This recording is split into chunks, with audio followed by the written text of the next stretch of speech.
Hello everyone, Shri IAS academy में आपका स्वागत है। जैसा कि आप जानते हैं कि श्री आईएएस एकेडमी ने इंडियन इकोनॉमी की बुक सीरीज शुरू की थी, जिसमें ऑलरेडी हमारे 19 पार्ट आ चुके हैं। ये हमारा पार्ट 20 है। इसमें हम देखेंगे कि ट्रेड साइकिल क्या होता है, अर्थात व्यापार चक्र या मंदी क्या होता है। साथ ही हम ये भी देखेंगे कि वो कुछ शब्दावलियाँ जो काफ़ी इम्पोर्टेंट हैं। तो चलिए शुरू करते हैं। जैसा कि आप देख रहे हैं, आज का हमारा टॉपिक है ट्रेड साइकिल। तो वास्तव में ट्रेड साइकिल होता क्या है, इसके संदर्भ में परिभाषाएं क्या हैं, साथ ही मंदी का मतलब क्या होता है, इन सब चीज़ों को आज हम अध्ययन करेंगे। तो आपको पता हो साइकिल का मतलब क्या होता है कि एक चक्र।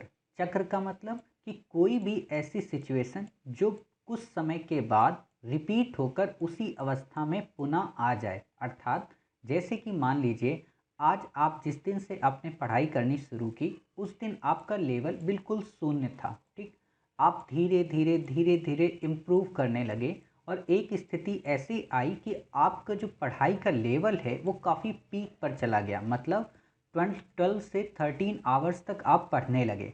समझ गए? तो जब आपका ये लेवल इंक्रीज हुआ तो एक स्थिति ऐसी आएगी कि जब आप पीक पर होने के बावजूद भी धीरे धीरे डेली डीमोटिवेट होने लगेंगे और ये स्थिति आपकी फिर प्रारंभिक अवस्था की ओर पहुंच जाएगी। समझ गए? अर्थात आप एक बार पीक पे जाओगे, फिर उससे धीरे धीरे होकर लो पर आओगे। अर्थात आप कहाँ आ गए? अपनी प्रारंभिक अवस्था में। और ये स्थिति हो सकता है आपकी प्रति सप्ताह बने, प्रति माह बने, प्रति 15 दिन में बने या प्रति 6 महीने में बने। तो ये जो सर्कल बन गया, ये जो साइकिल बन गई, अर्थात आप अपनी प्रारंभिक अवस्था से उच्च अवस्था में जाने के बाद उच्च अवस्था से पुनः प्रारंभिक अवस्था की ओर जब आने लगते हो, तो उसी स्थिति को हम कहते हैं चक्र। इसे हम कह सकते हैं पढ़ाई का चक्र। क्लियर? क्योंकि हम पढ़ाई की बातें कर रहे हैं। ऐसे ही व्यापार के संदर्भ में जब कोई वस्तु होती है तो उसके रेट कम होते हैं, फिर बढ़ते हैं, फिर बढ़ते हैं और एक समय आता है कि उसका रेट हाई लेवल पर पीक पर चला जाता है। तब क्या होता है कि लोग चीज़ों को कम से कम परचेज करने लगते हैं और फिर उसके प्राइस धीरे धीरे धीरे धीरे गिरने लगते हैं। जैसे आप कोविड-19 के टाइम पीरियड पर देखोगे, मास्क के प्राइस पहले 50 रुपए का आपको वही मास्क मिल जाता था, फिर 100 का हुआ, फिर 150 का, फिर 200, फिर 300, फिर 400, फिर 500। ऐसी स्थिति ये बनने लगी। जब बनने लगी तब धीरे धीरे क्या हो रहा, अब मास्क के प्राइस गिर रहे हैं और एक स्थिति अब ऐसी आ गई कि 20 रुपए का आपको एक मास्क आराम से मिल जाता है। समझ रहे हो? तो इसी चीज़ को हम कहते हैं व्यापार चक्र। क्लियर?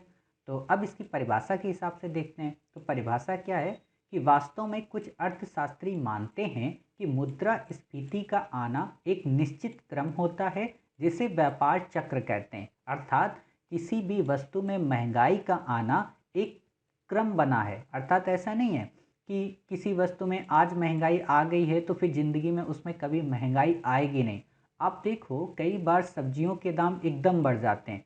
कभी आलू एक बार में बढ़ जाएगी, कभी टमाटर बढ़ जाएगा, तो कभी प्याज बढ़ जाएगा। लेकिन आपको साल भर में इन तीनों वस्तुओं के प्राइस में देखने को मिलता ही रहता है।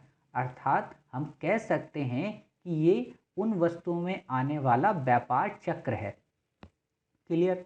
अब जब व्यापार चक्र की जब हम बात करते हैं तो वास्तव में व्यापार चक्र ऐसा तो होता नहीं है कि एक बार में ही किसी एक फेजेस से आ गया। इसमें कई सारी अवस्थाएं आती हैं, कई सारी परिस्थितियां होती हैं जो धीरे धीरे करके इस व्यापार चक्र को प्रमोट करती हैं। जैसे हमने देखा ना कि पहले टमाटर के प्राइस कम हुए, फिर मटर के प्राइस कम हुए, फिर आलू के प्राइस कम हुए, फिर धीरे धीरे बढ़ने लगे। तो जब टमाटर का नंबर आएगा तो एक टाइम पीरियड होगा ना कि कई महीनों के बाद आएगा।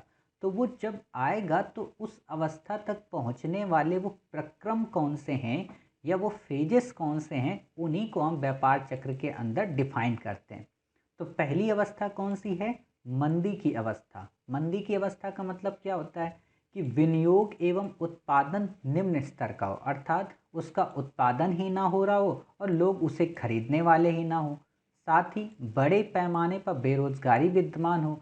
लोगों के पास पैसा ही ना हो तो टमाटर कैसे खरीदेंगे? न्यूनतम मजदूरी, न्यूनतम आय, न्यूनतम कीमतें और न्यूनतम लाभ। कई बार क्या होता है कि मजदूरी भी कम है, आय भी लोगों की कम है और उस वस्तु की कीमत भी कम है, बट लोग खरीद नहीं सकते। फिर है अंतर्राष्ट्रीय व्यापार। अंतर्राष्ट्रीय व्यापार में किसी भी चीज़ के अगर प्राइस कम हो गए हैं तो क्या फ़ायदा, मंदी तो आ ही जाएगी। जैसे आपने देखा होगा कोविड-19 के टाइम पीरियड पर जो ऑयल्स था, पेट्रोल या डीजल, इनके प्राइस काफ़ी कम हो गए, बट क्या फ़ायदा जब गाड़ियाँ ही नहीं चल रही हैं तो फ़ायदा क्या। ठीक। फिर है न्यूनतम ब्याज दर। जब आपको काफ़ी कम ब्याज दर पर बैंकें लोन देने लगें, बट आपको लग रहा है कि लोन लेने से क्या फ़ायदा जब हमारा इनकम का कोई सोर्स ही नहीं है, तो उसी स्थिति को मंदी की अवस्था कहते हैं। फिर है निराशाजनक आर्थिक परिवेश। निराशाजनक आर्थिक परिवेश का मतलब, जैसे कि आपने देखा होगा नोटबंदी के बाद इकोनॉमी कितनी ख़राब हो गई, जीएसटी के बाद कई महीनों तक सरकमस्टेंसेस ऐसे बने रहे कि लग ही नहीं रहा था कि इकोनॉमी कैसे बूस्ट करेगी। तो ये स्थितियाँ इस चीज़ को प्रमोट करती हैं कि हाँ, ये मंदी की अवस्था है। विनियोग का मतलब, जैसा कि मैंने आपको बता दिया कि निवेश होता है कि बस कोई एफडीआई का निवेश हो रहा है या नहीं हो रहा, या अलग अलग सेक्टर्स में लोग नई नई फैक्ट्री खोल रहे हैं या नहीं खोल रहे, या उसमें पैसा इन्वेस्ट कर रहे हैं, इन सारी चीज़ों को देखा जाता है। और आप देखोगे कि भारत में मंदी कम आती है, क्लियर, या भारत में व्यापार चक्र में कमी कम ज़्यादा देखने को नहीं मिलती। क्यों? आपको पता होना चाहिए कि जैसे आपने देखा होगा जब कोविड-19 का टाइम पीरियड चल रहा था, तो उस समय सरकार क्या कह रही थी कि दिवाली आने वाली है और अभी हम दिवाली में हमारी इकोनॉमी बूस्ट कर जाएगी। जब दिवाली समाप्त हुई तो अब सरकार क्या कर रही है कि होली आने वाली है, होली में इकोनॉमी बूस्ट कर सकती है।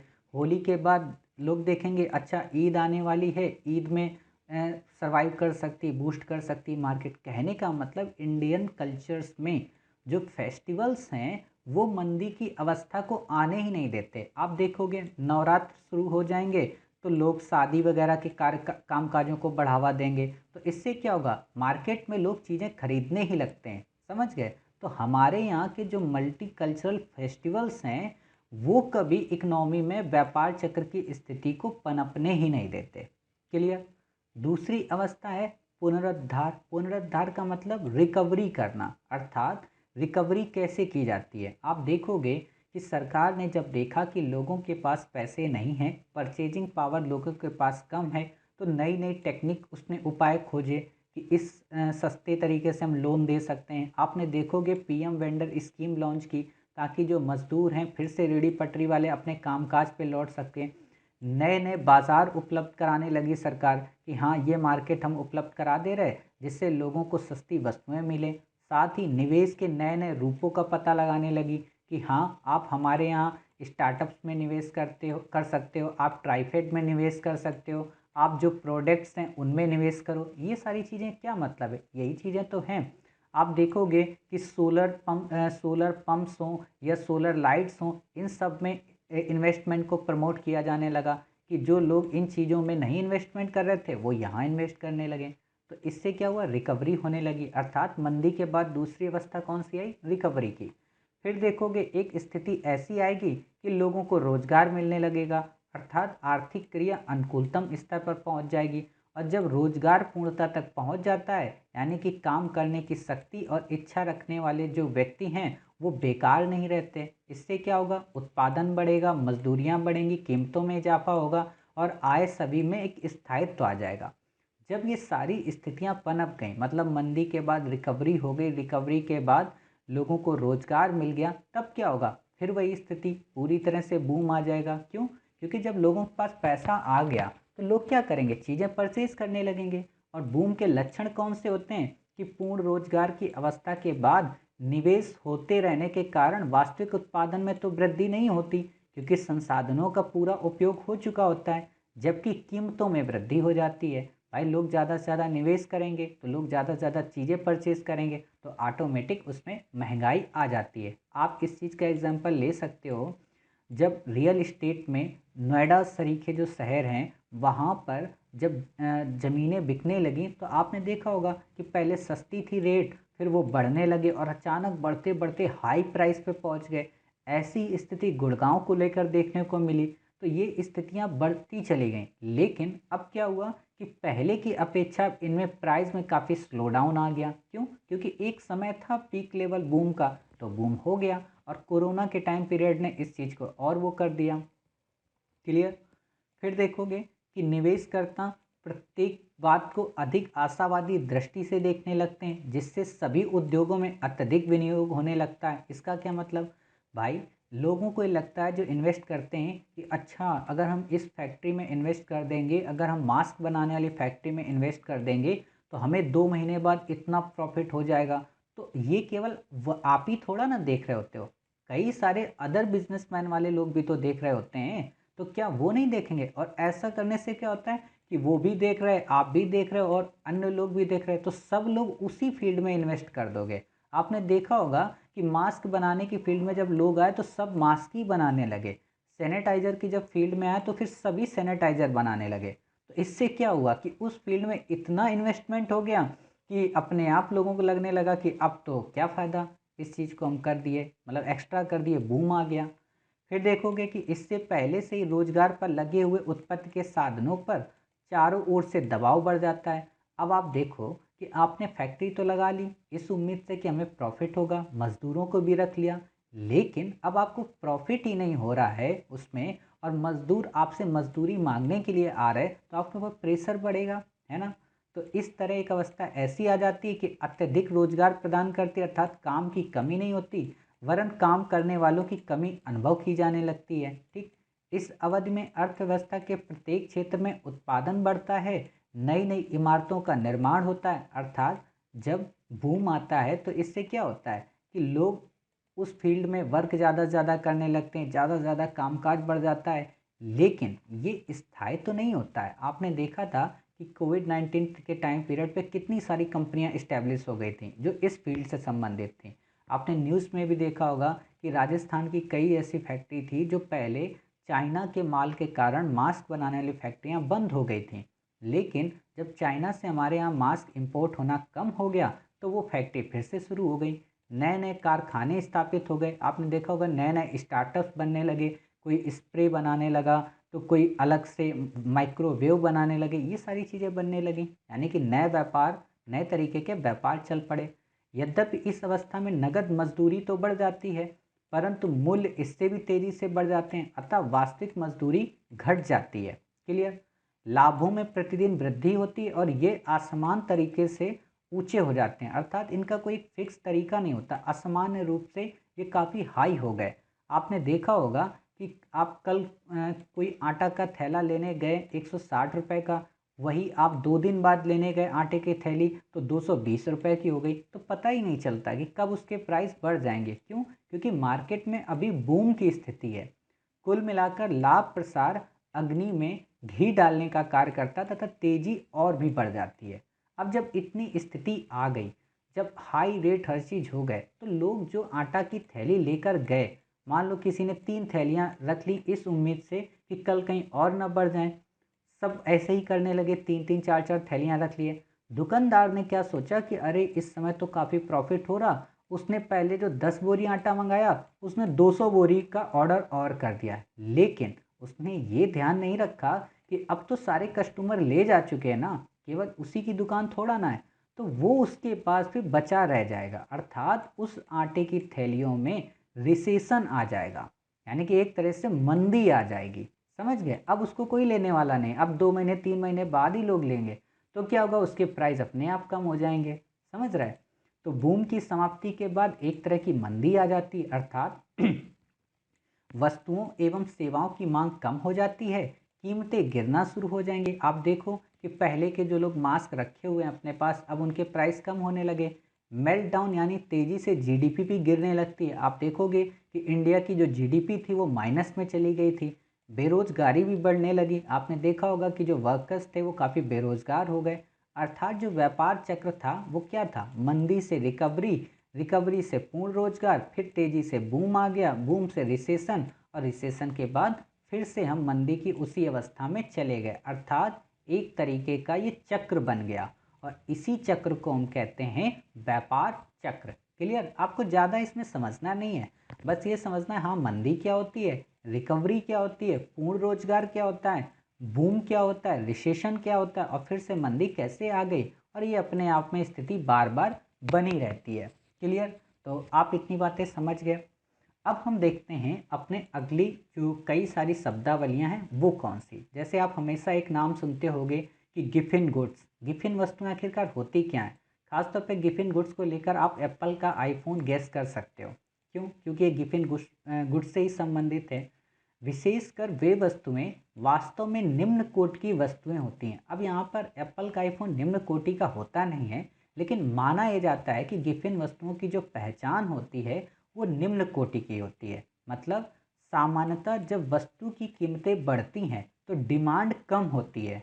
ध्यान देना, जब किसी भी चीज़ के प्राइस इंक्रीज होंगे तो उस वस्तु की डिमांड क्या होती है? कम हो जाती है। बट ये ऐसी वस्तुएं हैं जिनकी प्राइस हाई होने पर इनकी डिमांड भी हाई हो जाती है। आप देखोगे कि एप्पल का आईफोन पहले 1,12,000 का था, फिर 1,25,000 उन्होंने कर दिया और अब 1,45,000 कर दिया।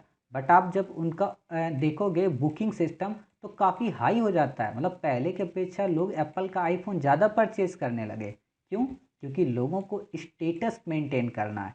इसीलिए ये इसमें इस स्थिति में क्या होता है कि गिफिन गुड्स विपरीत रहती हैं अन्य वस्तुओं के अपेक्षा, अर्थात कीमतें बढ़ भी जाएं तो भी मांग बढ़ती है। इसे ही कहते हैं गिफिन विरोधाभास। और तथा ऐसी वस्तुएं गिफिन वस्तुएं कहलाती हैं। समझ गए कि गिफिन वस्तुएं किनको कहते हैं? कि वो वस्तुएं जो मांग के साथ साथ या उनकी कीमत के बढ़ने के साथ साथ उनमें मांग भी बढ़ती जाती है। क्लियर? अब आता है त्यागानुपात। त्यागानुपात क्या होता है? बेसिकली मुद्रास्फीति की जो दर है अगर वो 1% कम कर दें तो जीडीपी में जो कमी आती है उसे ही हम त्यागानुपात कहते हैं। मतलब आप ऐसे समझो कि जैसे मुद्रास्फीति 4% की दर से इस समय चल रही है, अगर इसमें 1% की कमी कर दें तो 3% हो गई मुद्रास्फीति। तो इस 3% के होने के साथ साथ जीडीपी में भी तो कमी आएगी ना। जीडीपी में जो कमी आएगी, जिस अनुपात में कमी आएगी उसे हम कहते हैं क्या? त्यागा अनुपात। क्लियर? बस समझने के लिए है, आपसे प्रश्न पूछेगा नहीं। फिर है फिस्कल ड्रैग। फिस्कल ड्रैग क्या है? मुद्रास्फीति का लाभ लोगों को नहीं मिल पाता, अर्थात सरकार का जो राजकोषीय लाभ होता है वो नागरिकों तक नहीं पहुंच पाता। इसका क्या मतलब? जैसे आप देखोगे कि फिस्कल ड्रैग को आप ऐसे समझिए कि मान लीजिए आपकी जो पेमेंट है वो 90,000 रुपी पर मंथ है। क्लियर? अब 90,000 पर मंथ आपकी पेमेंट है। सरकार ने एक नियम बनाया है कि जिनकी पेमेंट 1,00,000 रुपए होगी, ठीक है, उनको कितना? 10% इनकम टैक्स देना पड़ेगा अपनी इनकम का। समझना, यहाँ पे 1,00,000 जिनकी पेमेंट होगी उनको कितने परसेंट इनकम टैक्स देना पड़ेगा? 10%। ठीक है। तो आप देखिए होता क्या है कि सरकार ने ये आपकी 19,000 पेमेंट है, जब महंगाई आई, मुद्रास्फीति जब बढ़ी, ठीक, तो सरकार ने आपको बोनस के रूप में 10,000 रुपये प्रोवाइड कर दिए। ठीक, तो अब आपकी पेमेंट कितनी हो गई? उस महीने की इनकम बताइए, 1,00,000 रुपये हो गई। समझना है यहाँ पे। अब 1,00,000 रुपये जब आपकी पेमेंट हो गई इस चीज़ में, तो आप कहाँ आ गए? इनकम टैक्स की स्लैब में आ गए। ठीक है, और जब इनकम टैक्स की स्लैब में आ गए तो आपको 10% इस पर क्या देना पड़ा? इंटरेस्ट पे करना पड़ा। और जब 10% आप इंटरेस्ट पे कर दिए तो आपके 10,000 रुपये चले गए ना। तो आपके पास स्थिति कितनी बची? 90,000। अर्थात आपको तो फायदा कुछ हुआ ही नहीं ना। इसी चीज़ को कहते हैं फिस्कल ड्रैग। मतलब पहले तो हम इनकम टैक्स के स्लैब में नहीं थे, तब हमें 90,000 मिलते थे। अब आपने अगर हमें 10,000 रुपये एक्स्ट्रा दे भी दिए तो आपने इनकम टैक्स इम्पोज कर दिया, तो उससे क्या हुआ? हमें वो प्रॉफिट हुआ ही नहीं और साथ ही हम इनकम टैक्स के स्लैब में आ गए। इसी को कहते हैं फिस्कल ड्रैग। क्लियर? समझ गए आप? महंगाई भत्ता मिलने के बाद व्यक्ति की इनकम बढ़ जाती है, जिससे उसे इनकम टैक्स वाले स्लैब में आकर टैक्स देना पड़ जाता है। क्लियर? तो इस तरीके से आप ये समझ गए गिफिन गुड्स क्या होती हैं, त्यागानुपात क्या होता है और फिस्कल ड्रैग क्या होता है। क्लियर? अर्थात हमने अपनी मुद्रास्फीति के टॉपिक को पूरी तरह से कंप्लीट कर लिया। क्लियर? हमने राजकोषीय नीति भी देख ली, आरबीआई के प्रोविजंस भी देख लिए और मुद्रास्फीति से संबंधित लगभग सभी चीज़ों को कवर कर लिया। अब हम अपने लास्ट के जो भी पार्ट्स होंगे, 3 से 4 पार्ट्स और होंगे, उनमें हम क्या देखेंगे कि प्राथमिक वस्तुएं क्या होती हैं, द्वितीयक वस्तुएं क्या होती हैं, या प्राथमिक क्षेत्र कौन से होते हैं, द्वितीयक क्षेत्र कौन से होते हैं, पंचवर्षीय योजनाओं पे प्रश्न कैसे पूछा जा सकता है, और कई सारे जो मिसलेनियस टॉपिक हमारे रह गए, जैसे बजट घाटा क्या होता है, राजस्व घाटा क्या होता है, राजकोषीय घाटा क्या होता है, विधेयक कौन कौन से होते हैं, इन सारी चीज़ों को कवर करने की कोशिश करेंगे ताकि आपका ट्रेडिशनल से किसी भी प्रकार का प्रश्न ना छूटे। क्लियर? तो अब हमारे लगभग 4 पार्ट और आएंगे, 4 से 5 पार्ट। उसमें हम अपनी शेष जितनी भी बातें इंडियन इकोनॉमी की रह गई हैं उनको कंप्लीट करेंगे। उम्मीद है आपको ये पार्ट काफ़ी अच्छा लगा होगा। मिलते हैं एक नेक्स्ट नए पार्ट के साथ, तब तक अपना ख्याल रखिए और स्वस्थ रहिए।